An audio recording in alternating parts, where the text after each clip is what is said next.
We need to make sure that you are in a safe place, everyone. Hurricane Ida slowly creeping north through the Gulf of Mexico and expecting to strengthen as it moves across warmer waters.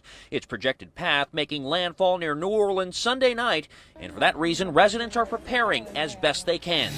From business owners boarding up. They certainly are taking it serious because we've gotten so many calls and we just can't keep up with the volume right about now. To heavy traffic delays coming with locals choosing not to weather the storm and evacuate. What's the plan now? Now, we're trying to rent a car and get out of here.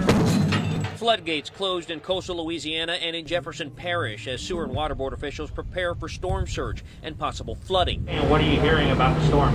That it's going to be pretty bad. New Orleans Mayor LaToya Cantrell called for a voluntary evacuation Friday, and many heeding the warnings as we saw traffic delays and rental vehicles sold out. Prepare yourselves. If you're going to leave, you need to do that now. Lakeview resident BJ tells me he lived along the 17th Street Canal when the levee system gave way, causing flooding and killing hundreds during Hurricane Katrina. Devastated. I mean, it was really nothing but foundations, and homes knocked off foundations. 16 years ago to the day, the same area, once again bracing for impact.